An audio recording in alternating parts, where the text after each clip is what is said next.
फूल सिंह बरैया का ये कैसा रवैया, अच्छी लाइन है, ठीक है। ये रवैया इनका ठीक इसलिए नहीं है क्योंकि इस खबर को आज मैं दिखाते हुए आपको एक एक शब्द का विश्लेषण करूंगा। ये जो रवैया शब्द नीचे लिखा है ना, एक एक शब्द का। फूल सिंह बरैया अगर इस खबर को देख लेंगे तो समझ जाएंगे कि अच्छा, खबर ऐसे बनाई जाती है, ऐसे दिखाई जाती है। मेरे बात का मतलब ये होता है, मुझे ये नहीं कहना चाहिए। मुझे लगता है कि आज ये पाठशाला भी होगी उनके लिए, इसलिए आपको इस खबर को बहुत ध्यान से देखना चाहिए। हमारा देश लगभग 200 सालों तक अंग्रेजों का गुलाम रहा है और जानते हैं 200 सालों तक हम अंग्रेजों से जीत क्यों नहीं पाए? क्योंकि वो बांटो और राज करो वाली नीति पर चलते थे और हम आपस में ही लड़ते रहते थे। अब आप सोचेंगे कि फूल सिंह बरैया के बयान से इन सब बातों का क्या लेना देना है? लेना देना, क्योंकि फूल सिंह बरैया ने जो बयान दिया है वो कहीं ना कहीं अंग्रेजों की सोच से थोड़ा मिलता जुलता है। ऐसा क्यों कह रहा हूं? पूरा विश्लेषण उसके प्रूफ में, सबूत में आपको दिखाऊंगा।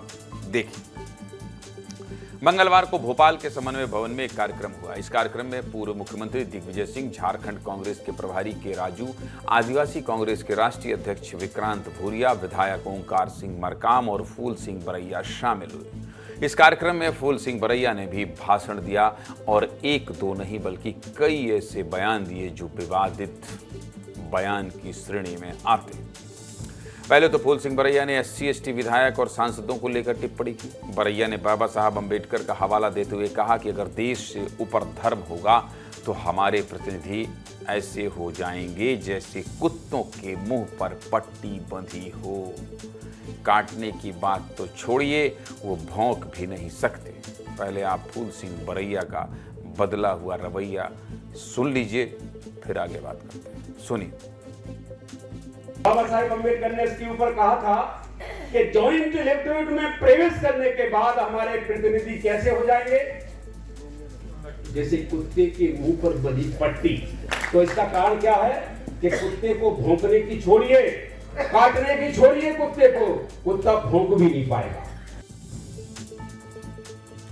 ये तो बात हुई बयान की। इसके बाद फूल सिंह बरैया कहते हैं कि अभी हमें सामाजिक और आर्थिक बराबरी नहीं मिलेगी क्योंकि धर्म अब देश से ऊपर पहुंच गया है।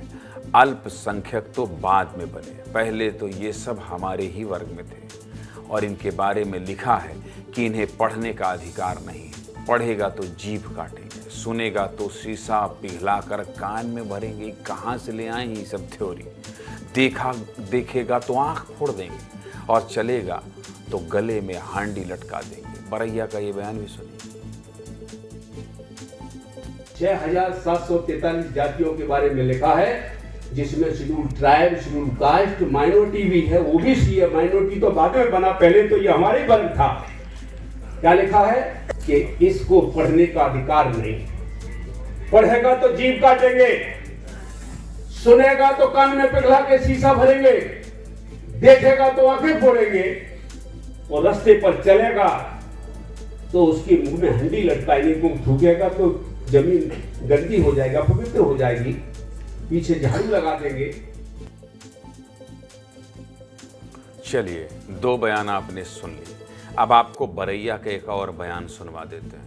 इसके आगे फूल सिंह बरैया कहते हैं कि आदिवासी क्षेत्रों में RSS के लोग घुस गए हैं और वो घर घर जाकर हनुमान जी की मूर्तियां बांट रहे हैं और हमें यही कोशिश करनी है कि आदिवासी हिंदू ना बन पाए।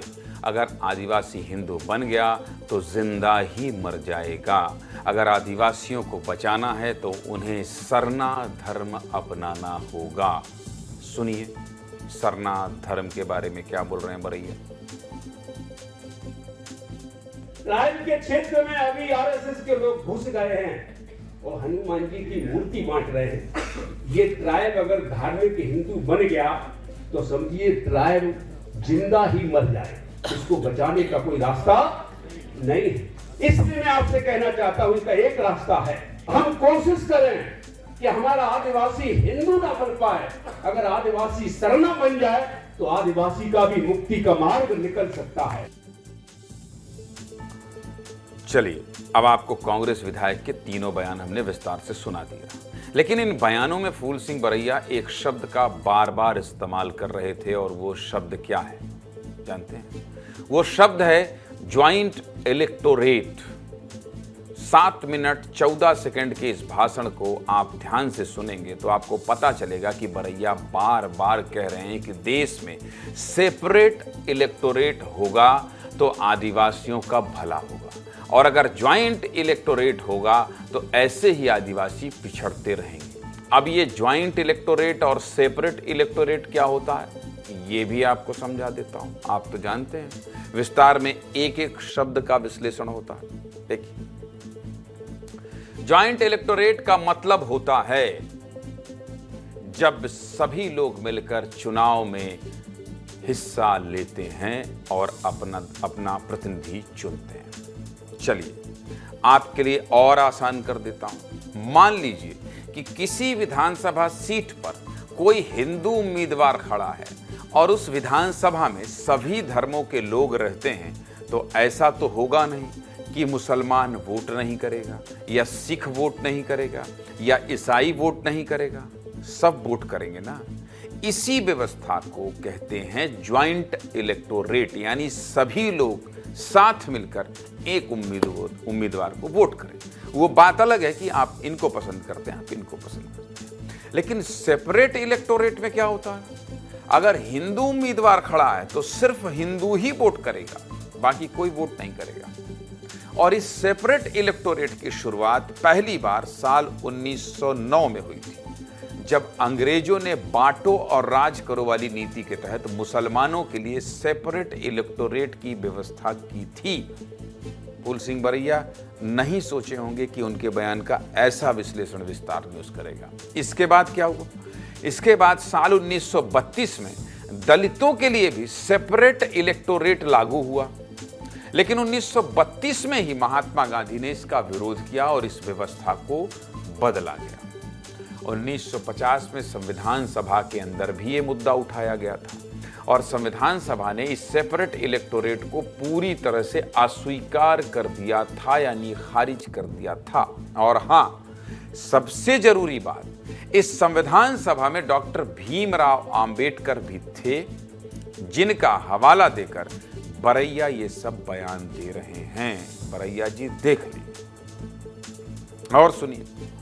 12 जनवरी को भी फूल सिंह बरैया ने इसी तरह का एक विवादित बयान दिया था और कहा था कि पूरे देश में SC/ST के लोगों के साथ जानवरों जैसा व्यवहार हो रहा है। ये भी सुना देता हूं।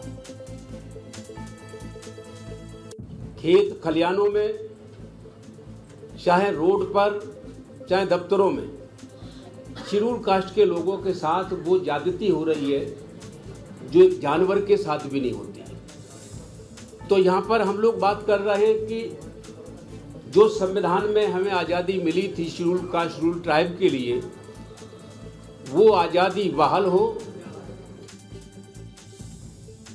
फूल सिंह बरैया इस तरह के बयान देंगे तो बीजेपी क्यों ये मौका जाने देगी। बीजेपी की तरफ से मुख्यमंत्री डॉक्टर मोहन यादव ने मोर्चा संभाला तो दूसरी तरफ कांग्रेस बरैया के सभी बयानों का समर्थन कर रही है। सुनिए क्या कह रहे हैं दोनों पार्टी के नेता। बाबा साहेब अम्बेडकर ने इसके ऊपर कहा था कि ज्वाइंट इलेक्टोरेट में प्रवेश करने के बाद हमारे प्रतिनिधि कैसे हो जाएंगे, जैसे कुत्ते के मुंह पर बंधी पट्टी। उनके दल के अंदर हो रहा था, मैं क्या करूं इसके लिए? हमारे दल के अंदर से बता सकता हूं। ये हमारे दल की विशेषता है कि हम सबका विचार करते हैं। कांग्रेस खाली बोलती है, करती है। विपक्ष का जिम्मेदार विधायक होने के नाते फूल सिंह बरैया एक समस्या की तरफ इशारा कर रहे हैं। हमारा काम ही ये है कि हम इन सारी समस्याओं की ओर ध्यान आकर्षित करें और लोगों को बताएं कि ऐसा नहीं होना चाहिए। देखिए, फूल सिंह बरैया आज उस दल से प्रतिनिधित्व कर रहे हैं जिसने बाबा साहब का अपमान किया था, तो उनको तो बोलने का ही अधिकार नहीं। जो कांग्रेस में रह के दलित वर्ग की बात करे, बाबा साहब की बात करे, वो अपने आप में आत्मविरोधाभासी है। चलिए, फूल सिंह बरैया के बयान की चर्चा पूरे प्रदेश में थी, इसलिए उसका एक एक शब्द आपको बता दिया और उसका विश्लेषण भी कर दिया।